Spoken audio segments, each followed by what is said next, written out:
de la transformation chimique et on va enchaîner sur la partie d'isolement avec l'eau et le glaçon. Ajouter par petite quantité 5 ml environ d'eau distillée dans le ballon. On est dans la phase d'isolement.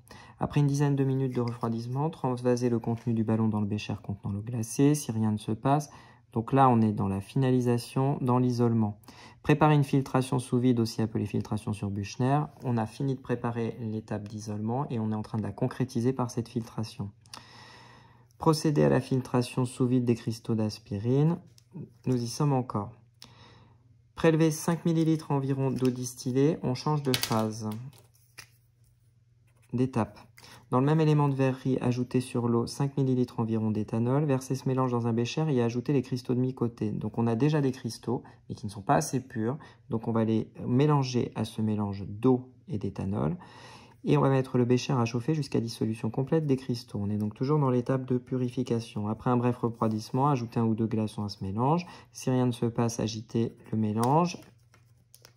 Et on obtient, pour finir, une nouvelle filtration sous vide appelée filtration sur Büchner. Donc toujours l'étape de purification. Et là, nous passons à un point qui était en trop, préparer une nouvelle filtration sur Büchner, pas de raison que ce point-là se répète. On transvase les cristaux dans une soucoupe et on mesure la masse finale de la soucoupe. Cette étape-là est la partie analytique.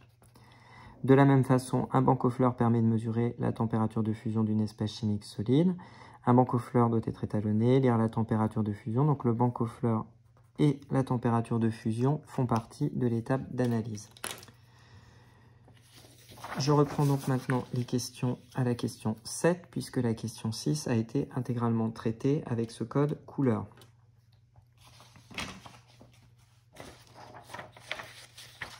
Nous avons, pour la question 7, l'obligation de traiter les différents pictogrammes. Donc, pictogramme en priorité. Sur l'acide salicylique, vous avez un pictogramme qui signifie que c'est toxique ou irritant, ainsi qu'un pictogramme qui signifie que cette espèce chimique est corrosive. Sur l'anhydride éthanoïque, vous avez toujours le pictogramme de corrosivité et vous avez en plus l'inflammabilité, donc inflammable.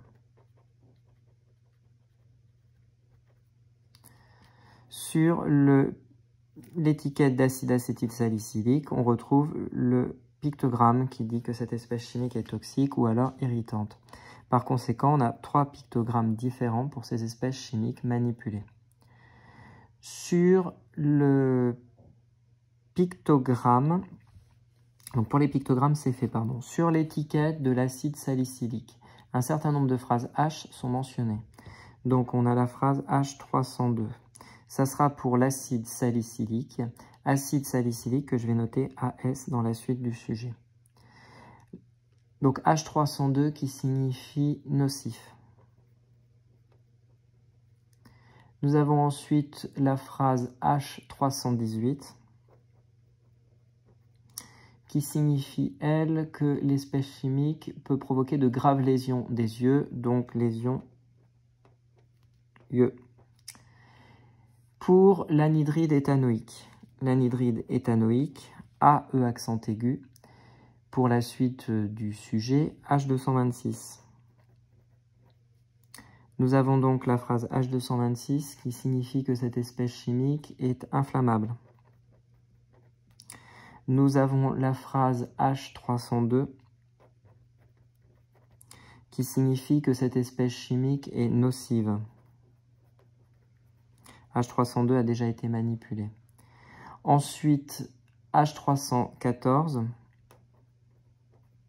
qui signifie que cette espèce chimique provoque de graves brûlures de la peau et de graves lésions des yeux, donc brûlures. Nous avons la phrase H332 qui signifie, elle, que cette espèce chimique est nocive à nouveau par inhalation, je le précise ici.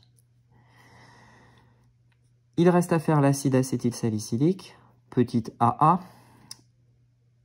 Nous avons donc le pictogramme, ça a été traité. La phrase H302, donc c'est une espèce chimique qui est nocive. Nous avons la phrase H315.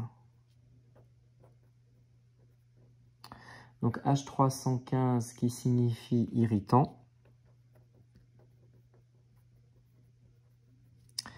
Nous avons la phrase H319. H319, irritant à nouveau.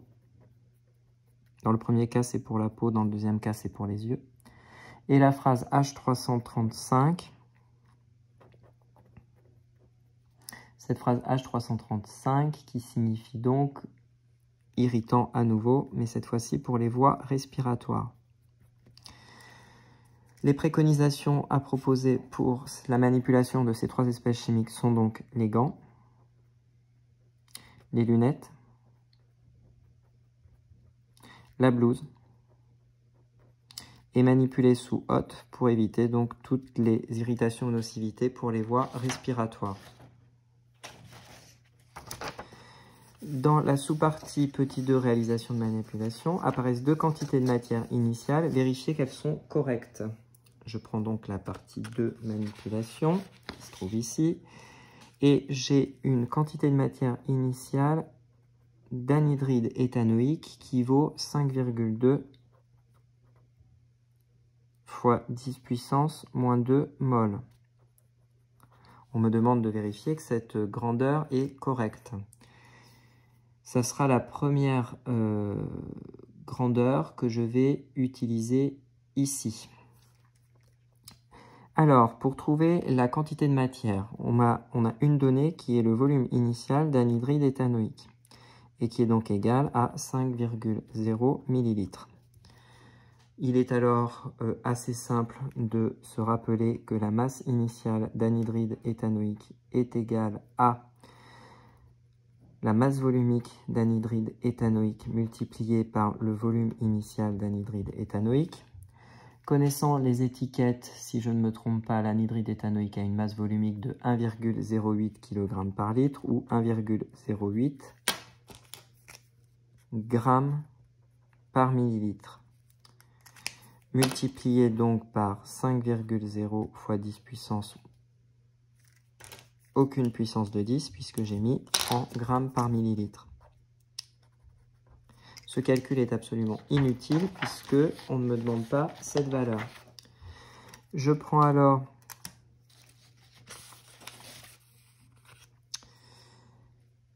la quantité de matière initiale d'anhydride éthanoïque qui est égale à la masse initiale d'anhydride éthanoïque divisé par la masse molaire d'anhydride éthanoïque. La masse initiale, on vient de remplacer par la masse volumique d'anhydride éthanoïque fois le volume initial d'anhydride éthanoïque, divisé toujours par la masse molaire d'anhydride éthanoïque, ce qui donne dans le cas présent une masse volumique donc de 1,08 multiplié par les 5,0 divisé par la masse molaire qui est annoncée à 102,09. 3 chiffres significatifs ici, 2 chiffres significatifs ici, 5 chiffres significatifs ici. On en garde donc 2. Calculatrice.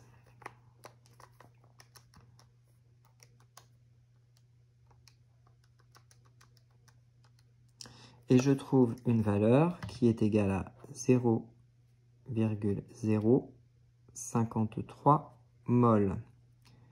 Le sujet m'annonce 5,2 10-2 mol. Je trouve 5,3 10-2 mol. Toujours la même rengaine aux incertitudes de mesure et de calcul près. La valeur trouvée coïncide avec la valeur donnée dans le sujet.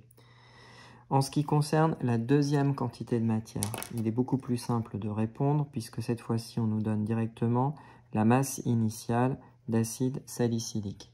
Si j'ai la masse initiale d'acide salicylique et que je connais sa masse molaire, il suffit de diviser par la masse molaire d'acide salicylique, qui sera donc égale à la quantité de matière initiale d'acide salicylique. Ce qui nous donne ici une masse initiale d'acide salicylique qui vaut 3,6 g, divisé par la masse molaire qui vaut 138,12.